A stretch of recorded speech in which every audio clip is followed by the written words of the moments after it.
3. Hey, we want to welcome everybody again to Mom and Dad Talks, where our favorite two people are mom and dad.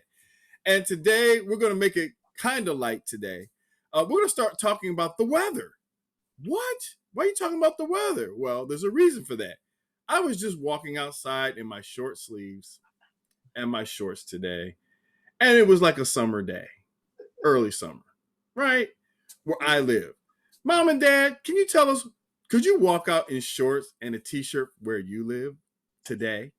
No. I'm going to show you what I wore today. No. No, because it was roughly about 50, 54 degrees. 41. 41. It was 41 degrees. When I left. It was chilly. It was chilly this morning.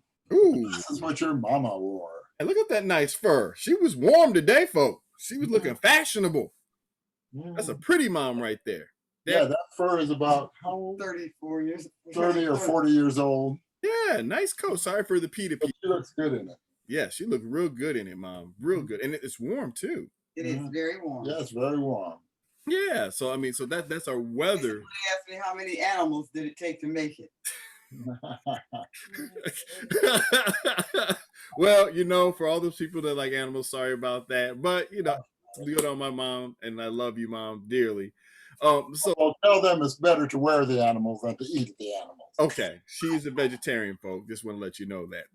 Okay, so in saying that, we actually pull. You know, this is one of the first requests that we have from our listeners. They actually, basically text me and basically ask a question that they want to know from you all. So this was the question that they proposed. They said, basically, you know, conflicts. And you talked a little bit about how do you all between each other, mom and dad, handle conflicts, and what do you do to resolve them? Conflict. Conflict meaning any kind of a conflict or a certain type of disagreement. What is just anything, Mom? Just start from some disagreement. You got, you know, you're not seeing eye to eye on something. How do you handle that? Come on, Dad, Mom. Go ahead. Got the look too. Which one's going to start first? Mother's first. Mom. He's going first, so I want to hear where he's coming. Oh, okay. We'll start with Dad first. Coming from? Where are you coming from? Then I will have an idea. When was our last conflict? A couple minutes ago. Before we got our last conflict. So they want to know how you guys interact. This is part of it, folks. So, you know, they just see it one way. But Dad, how? You know, conflict is something that when it comes up, you can either address it or walk away. Okay. I prefer to walk away and just be silent. Really? That's the way I handle conflict with your mother. With my mother, yes. Yeah, your mother. Some conflicts, yes. Some conflicts you do have to address it. And some conflict you have to, how do you say it? Meet it head on. But with my wife, I find it's better to walk away with it because she is kind of very feisty. Very feisty, and the conflict could wind up in a big argument, which is not necessary. Not necessary. Arguing is not necessary. Whenever you argue with your spouse, there's no winner. There's no winner. Because one argument leads to another one and another one and another one. So I find it's just better just to walk away, let it cool down. Okay, good job, Dad. So, Mom, what psychologists call it passive aggressive. Okay, passive aggressive. Mamakins. Yes. How do you handle when you have to see eye with Dad? When you say your father, let's just start with that. How do you handle that when it becomes a your father incident? Give her a minute. I don't really know how I handle conflict. Really? Usually, the thing, and this is the way it has really worked. In this marriage, Mhm. I will give an idea, Mhm. a suggestion, Mhm. and he does not go along with what I suggest. Okay. When I know that, and I always tell him, if I know it's not going to work, I'm not even going to suggest it. Oh.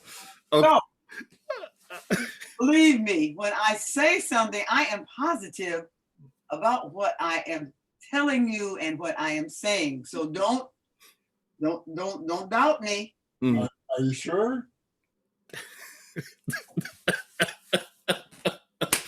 Oh, this is classic, everybody. This is the real deal that you're seeing here. How Anyway, anyhow, this is the way I try to avoid conflict Mhm. with your father. Okay. Your father, I always end not up. my husband. Your father. When I hear your father, Okay, your father, my husband. But I always know, I always tell him, I always explain, believe you me, when I tell you something, I am pretty sure that I'm positive about it. Mhm. What I'm telling you. And it always works out that way, because whatever I tell him and he doesn't want to try or do what I suggest do, he wants to do it his own way, and it's always a flop, or it pans out that, okay, I was right. And I keep telling him, I don't waste words. Uh-huh. I don't waste ideas. Okay. So when I make a suggestion, I'm pretty sure it's gonna work. So what do you do when he doesn't agree? So okay, yeah. Get him. You get him. Forget him. Forget him. Forget. Move on. Move on. How does she forget you, Dad? You're unforgettable. I don't understand. I mean, I think this is a great conversation, because a lot of people want to know how, because they see how you guys been married for so long and how do you interact, and I mean that's a coping mechanism of how you get along for all those years. Some things are just not going to change, so you just got to stick with that with it. Mm-hmm. What were you gonna say? And don't let the conflict interfere with your marriage. Because when you let the conflict interfere with your marriage, then that's when the marriage is in crisis. Good point. It's one thing to have a difference of opinion, but it's another thing to argue to the point where you want to be right. And that's the important thing to remember as a husband. As a husband, you are not always going to be right. Seldom right. And as a wife, you're not always going to be right. Right. But it's like in politics, there comes a compromise. Yes. When you can compromise, then that's a healthy relationship. But if you cannot compromise, that's very unhealthy. And I see that in the politics, in the House and in the Senate. Right. As long as you can compromise, you get along. There's a very healthy relationship. Right. When you have one person on one side, another person on the other side, and both sides are not willing to compromise, then that's when the whole system breaks down. That's when the marriage breaks down. That's when the Senate or the House, that's when that breaks down also. And that's the thing that we are experiencing in the United States right now, where you have Republican versus Democrat, rather than having a situation where each can come together and compromise. Common goal. There's come, let us reason together. Yeah, reasoning together. I am willing to give up certain ideas, and you're like, for instance, yesterday we were out raking leaves. Yes. Okay. The wind was blowing, and you rake leaves, and leaves blow all over the place. Right. Your mother was insistent on raking the leaves. Now, the thing is, why have an argument over raking leaves? What's the big deal? The only reason why I wasn't arguing. I was suggesting that we do that because Okay. yesterday was a beautiful day in the 60s. See, In November, that's very good for Michigan. And windy. yes. However, it wasn't all windy. Okay. Let's settle that, because if it was, I wouldn't be out there raking leaves for them to blow across the road or anything. But I knew what to do to keep them in a in a tarp. And the leaves were in the ditch. Oh yeah. They weren't all over the yard. Right.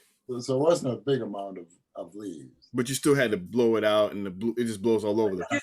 We just had to corral them, because we're not going to have this many good days to rake leaves like we had yesterday. And I told him tomorrow it might be raining, that and we be too wet to rake. So I said, let's do this while it's dry. And let me tell you, it worked out fine. And we even burned them, and they burned up immediately. Immediately. Oh wow. See, now let me just tell everybody, for all you don't know. My parents in the part of Michigan has a lot of trees and water and everything else around it, right? And so every year, fall has always been a crisis moment in my family for raking leaves. The annual event where I hear the famous statement of your father or your mother, right? So to compromise, we gave them a gift last year to a leaf blower. Thank you. Yes, a backpack leaf blower. And it's been working out great, but we still have these little conflicts. But it's not as big as it used to be, right? Right. Mm-hmm. That's right. So for every problem, there is a solution. Yes. And so, and that's the whole point that we're trying to get from people, is that, you can exasperate a problem, or you can reduce a problem, or you can coexist in working out the problem in various methodologies, right? And so, and that's just life, right? Either you're helping it, or you're hurting it, or you're just going along with it. And, you don't really want to go along with a problem, because it turns into a bigger problem down the road, right? But we didn't want to digress in analyzing and diagnosing problems here, because we're about ready to wrap up the Mom and Dad Talks today. But the reason why we missed last week is because we're part of this conference called Sustain the Change. And Dad, show your shirt, Dad. Oh, yes. Yeah, show your shirt, Dad. There we go. Right there, folks. Sustain the change, right? There you go. Yeah. Looks nice, Dad. Turn the back around, Dad. Sustain the Change Conference. And it was a life-changing conference, and it's helping broken people come back together and giving you ways to get out of debt, ways for you having coping mechanisms, and giving you techniques, workshops. It was a fantastic one. We had a fun time. Because you all were there. How did you like Sustain the Change Conference? It was wonderful. Fantastic. It was fantastic. The testimonies, it brought tears to my eyes, especially Carlin's testimony. The last testimony was just overwhelming, mainly because Carlin is our nephew, and he's gone through some really tough times, challenging times, like losing the lower part of his leg, to just heart medication. Yeah, medication, heart condition, chemo. A son that has asthma, has to be hospitalized. It's. But the thing, the thing here, I want to commend Carlin on whatever hard trials or tribulations that he has gone through in his life, he has not let it get him down. He always keeps bounce back. He always keeps up. He doesn't let any situation just take him to the ground. And that's what drew tears to my eyes listening to his testimony last week. And let me tell you, go ahead. And kudos go out to Robin, his wife, for being there, for just a solid rock right by his side, someone that he can depend on. And this is, marriage is really everybody, I think, should be married. Because in the marriage, when one person is strong, the other person is weak, it's kind of like the other person holds you up. Yeah. And then when vice versa happens, it's a balancing act there. And it keeps you sane. And even though you have disagreements at times. Those disagreements don't have to be major disagreements. Beautiful. And you're right. And you always get two sides on a problem, two sides on a solution. Two sides to every story. Yeah. And so, and let me tell you guys, there was more than just than Carlin was speaking. There was Irvin Daphnis, His was Leah Mills Chapman, excuse me. They had McCole Dyson. Let's see who else. Oh, Desmond Pringle. Dr. Yeah, we said Montague. And everything that you want to be successful in life was at this conference, folks. And they're just saying that the last one just really tore up the whole thing because everybody was on a high and everybody got something out of it. And people hopefully got better from it. A lot of people who went to the conference really got better at it. So like I said, if you want to sustain the change, contact us. We'll try to get that conference to you. Yes, Mom. I just want to put this out too. For all of the speakers last week, there couldn't have been anything that somebody else did not experience that they needed through these speakers. So they had every speaker had something to contribute to every situation that could be in life. Yeah, it was very good. And I had a relative last night that said she was going to spend the day watching your YouTube presentations. Yeah. Go out there to YouTube and subscribe to Sustain the Changes. That's our conference there. We're going to have a website coming up soon, some other stuff, hopefully. But I'm going to tell you all, you got to come see that because that's the reason why we didn't have Mom and Dad Talks, because it was the whole weekend and people were blessed. People were felt renewed and people felt they had a way out of their situation because they were given ways of getting out of it. So, wow. Thank you, Mom and Dad, because you've always been supportive of whatever we do. Appreciate you all there. Any parting thoughts before we close today? I just want to tell you and Suela, you are a dynamic duo. And you work together so well. And Suela, I mean, she just puts the icing on the cake when you all do projects together. So just keep it up. We love you both and just keep on keeping on. All right. Stay on. Well, so you want to say something before? Okay. Well, anyway, folks, we just want to let you go for today. Hope you enjoyed Mom and Dad Talks. Hope you got something out of it today there. I always enjoy Mom and Dad Talks because I love talking to my parents. I hope they love talking to me. Love you guys. You too. See you next